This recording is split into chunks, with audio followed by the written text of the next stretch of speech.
రంపోపొట్లపల్లి. Welcome to iDream. Folk singer Shruti ఆత్మహత్య కేసులో అనేక ఇంట్రెస్టింగ్ విషయాలు బయటకు వస్తూ ఉన్నాయి. ఇన్స్టాగ్రామ్ లో పరిచయమైన వ్యక్తిని 20 రోజుల క్రితమే పెళ్లి చేసుకున్న శృతి ఇప్పుడు శవంగా మారిపోయింది. అయితే ఆమె 4 నెలల గర్భిణి అనే విషయం కూడా తెలుస్తోంది. అసలు ఆమెను ఎందుకు సూసైడ్ వరకు ఏ పరిస్థితులు తీసుకువెళ్ళాయి? డౌరీ హెరాస్మెంటే దాని వెనక ఉన్న కారణమా? ప్రస్తుతం నాతో పాటు పర్సనాలిటీ డెవలప్మెంట్ ట్రైనర్ రామ్ మెట్టు ఉన్నారు. ఆయనతో మాట్లాడదాం. రామ్ గారు నమస్తే అండి. నమస్తే అండి. మీరు కూడా చూసారు కదా శృతి కేసు, చాలా బాధగా అనిపిస్తోందండి. పెళ్ళై 20 రోజులు కూడా గడవక ముందే ఆ అమ్మాయి సూసైడ్ చేసుకునే దాకా వచ్చిందంటే ఎంతటి బాధాకరమైన పరిస్థితుల్ని ఆమె ఫేస్ చేసి ఉంటుందంటారు? డెఫినెట్గా అండి. తను డెఫినెట్గా చాలా ప్రెషర్కి గురై ఉంటుంది. వేరియస్ రీజన్స్ అండి. అంటే బయటికి చెప్తున్నారు ఏంటంటే it is because of dowry harassment అనేసి. So first of all dowry harassment ఎందుకు వస్తుంది ఇలాంటి అంటే ఈ రోజుల్లో కూడా like people are well educated, still dowry harassment ఎందుకు వస్తుంది అని అంటే చిన్నప్పటి నుంచి పేరెంట్స్ ఒక ఎక్స్పెక్టేషన్ పెట్టుకుంటారండి. అది మారాలి. ఫస్ట్ ఆఫ్ ఆల్ ఏంటంటే ఫస్ట్ ఆఫ్ ఆల్ నాకు మగబిడ్డే కావాలి, ఆడబిడ్డ వద్దు, నాకు మగబిడ్డ కావాలి అనే ఒక ప్రయారిటీ ఉంటుంది. ఈ ప్రయారిటీ ఎందుకు వస్తుంది అని అంటే నాకు ఒక మగబిడ్డ పుడితే వాడు పెద్ద అయినాక పెళ్లి చేసుకొని కట్నం ఇంటికి తీసుకొస్తాడు అనే ఒక ఎక్స్పెక్టేషన్ చిన్నప్పటి నుంచే ఉంటుంది మోస్ట్ ఆఫ్ ది పేరెంట్స్ దగ్గర. సో ఈ ఎక్స్పెక్టేషన్ ఉండడం వల్ల ఏమవుతుంది అని అంటే స్పెషలీ వెన్ లవ్ మ్యారేజెస్ వచ్చినప్పుడు ఈ డౌరీ అనేది అరేంజ్ మ్యారేజ్ సిస్టంలో అంటే సమ్ హాఫ్ నెగోషియేషన్స్లో వాళ్ళు అది ఎంతో కొంత దే గెయిన్. బట్ ఈ లవ్ మ్యారేజ్కి వచ్చేసరికి ఏంటంటే అమౌంట్ ఏదో డౌరీ అనేది రాకపోవడం వల్ల పెళ్ళైన తర్వాత ఈ హెరాస్మెంట్ అనేది మొదలవుతుంది. ఈవెన్ టుడే ఇది మొదలవుతుంది ఎందుకు అంటే because of the expectation that they had on the male child. So first of all ఆ ఎక్స్పెక్టేషన్ అనేది ఉండకూడదండి. ఈ కేసులో కూడా అదే అయింది. ఏంటంటే ఆ అబ్బాయి పెళ్ళైన తర్వాత ఎంతో కొంత డౌరీ వస్తుంది అని వాళ్ళ పేరెంట్స్ ఎక్స్పెక్ట్ చేశారు. కానీ వీళ్ళిద్దరూ ఇంట్లో చెప్పకుండా పెళ్లి చేసుకోవడం వల్ల దాన్ని యాక్సెప్ట్ చేయలేకపోయారు ఫస్ట్ ఆఫ్ ఆల్.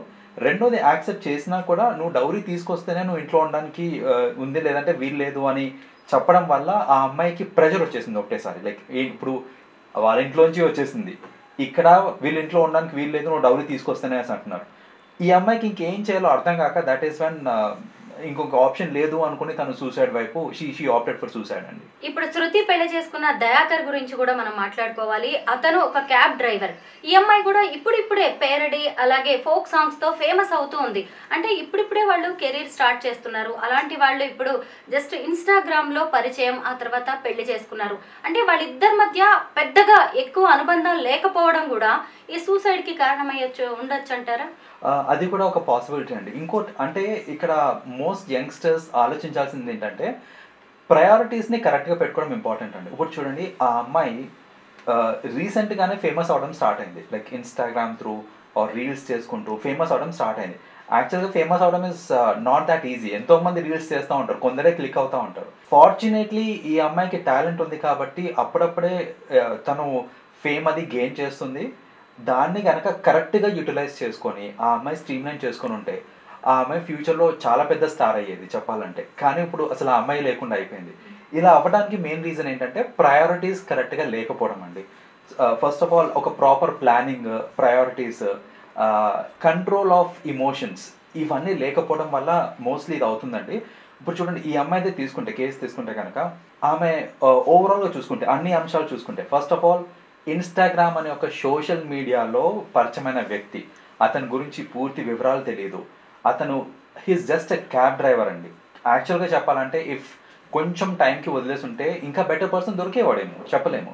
కానీ తను అలా చేయలేదు. ఏంటంటే స్పాంటేనియస్గా ఆ ఎమోషన్స్ని కంట్రోల్ లేకపోవడం వల్ల స్పాంటేనియస్గా నాకు వీడే కావాలి, ఇతనే నా జీవితం అనేసి షీ టుక్ ఏ డెసిషన్. అక్కడ ఈ అమ్మాయి అంటే ఈ స్పాంటేనియస్ డెసిషన్స్ వల్ల ఇంతవరకు వచ్చింది. చూడండి, ఫస్ట్ డెసిషన్ ఆ పని లవ్ చేయడం.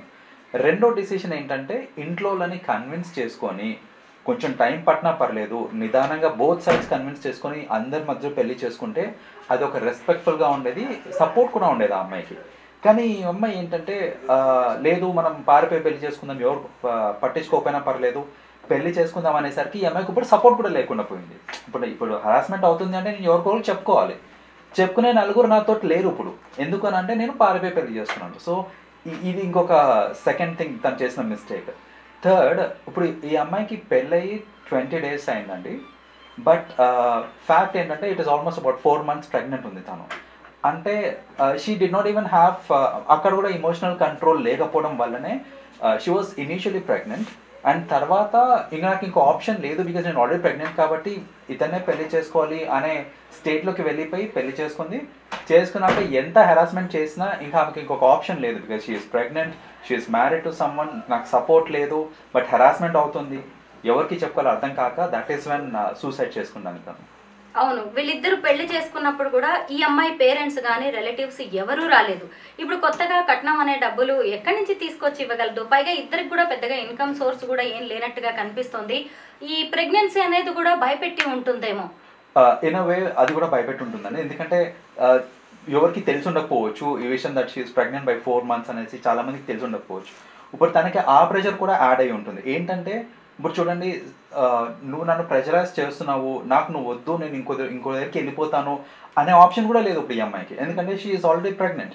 సో తను ఏంటంటే మెంటలీ ఫిక్స్ అయిపోయి ఉంటుంది, నాకు ఏదైనా బతుకన్నా సావన్నా ఇక్కడే ఇదే ఇంట్లో అనేసి ఆర్ ఇదే ఫ్యామిలీ నీతోటే అని తను మెంటలీ ఫిక్స్ అయిపోయింది.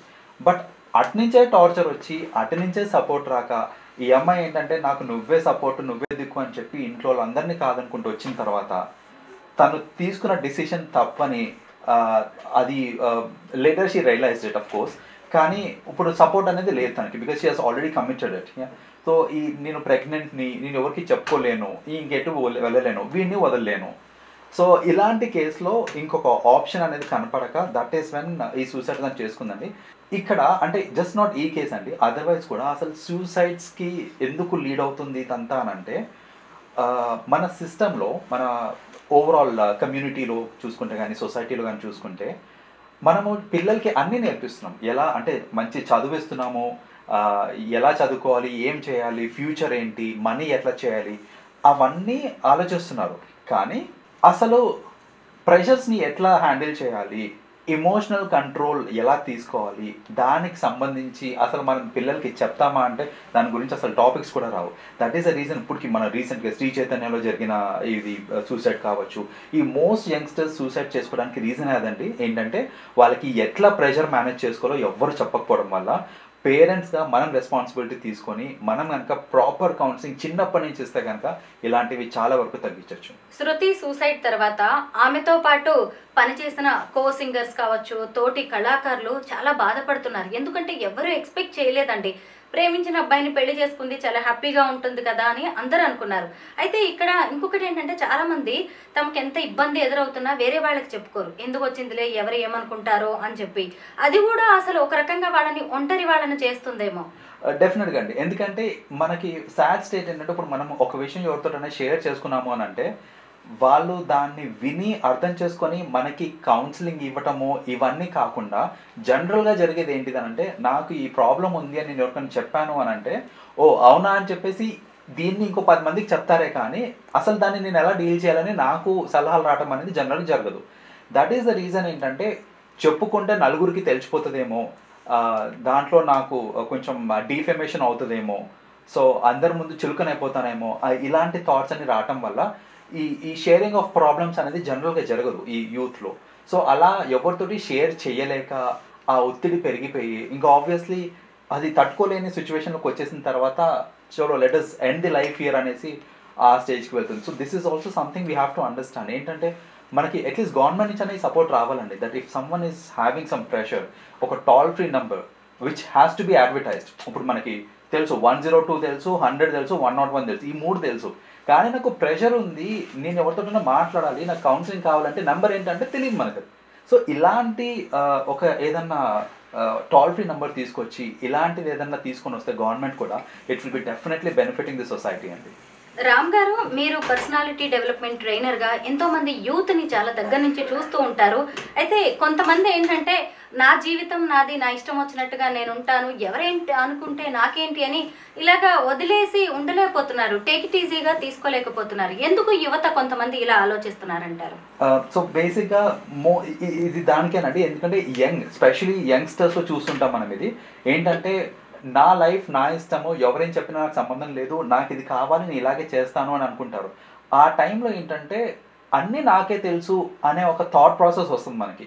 సో పక్కన వాళ్ళు చెప్పేవి పెద్దగా పట్టించుకోండి. స్పెషల్లీ పెద్దలు చెప్పేటప్పుడు ఏంటంటే ఆ జనరేషనల్ గ్యాప్ ఏదైతే ఉంటుందో, because of the generational gap నువ్వేంటే నాకు చెప్పేది, లేకపోతే నువ్వు చెప్పేది నీకు తెలియదులే, నువ్వు అర్థం చేసుకోలేవు నా సిచ్యువేషన్.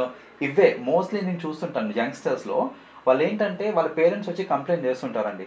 నేను ఏదైనా కౌన్సిల్ చేద్దాము మా అబ్బాయికి అని అంటే మా అబ్బాయి ఒకటే మాట అంటాడు, మా జనరేషన్ ప్రాబ్లమ్స్ మీకు అర్థం కావులేండి అని చెప్పేస్తారు వాళ్ళు. సో అర్థం కావులే అని వాళ్ళు they take it for granted and వాళ్ళు చెప్పరు కూడా పేరెంట్స్కి. నాకు ఈ ప్రాబ్లం ఉంది అని కమ్యూనికేట్ చేద్దాం అనుకున్నా కూడా ఫస్ట్ ఆఫ్ ఆల్ అది ఎందుకు జరగట్లేదు అని అంటే they have this mental barrier that వాళ్ళు అర్థం చేసుకోరు. చెప్పినా నన్ను తిడతారు, నన్ను రెస్ట్రిక్ట్ చేస్తారు, కానీ నాకు ఒక సొల్యూషన్ ఇస్తారు అనే నమ్మకం లేక మోస్ట్ యూత్కి అదే ఏంటంటే వాళ్ళని పేరెంట్స్ని అడిగితే నాకు ఒక సొల్యూషన్ వస్తుంది అనే నమ్మకం లేదు కాబట్టి వాళ్ళు first of all they don't approach. వాళ్ళు ఏదైనా చెప్పినా వీళ్ళు తీసుకోరు because they think there is a generation gap. నిజంగా శృతి సూసైడ్ లో రామ్ గారు చెప్పిన ఎన్నో విషయాలు కనిపిస్తూ ఉన్నాయి. కొంతమందినైనా ఆమె ఎవరినైనా తనకి క్లోజ్ గా ఉండే వాళ్ళని అప్రోచ్ అయినా బాగుంటుండే ఈ సూసైడల్ టెండెన్సీ ఉన్నప్పుడు. అలాగే ఈ డౌరీ హెరాస్మెంట్ కావచ్చు, అత్తమామలు, కొత్త వ్యక్తులు, వాళ్ళందరితో ఆమె మింగిల్ కాలేకపోవడం, ఇలా అనేక అంశాలు ఆమె తన చావును తానే రాసుకునేలా చేసినట్టుగా కనిపిస్తుంది. థ్యాంక్ యూ రామ్ గారు. థ్యాంక్ యూ అండి.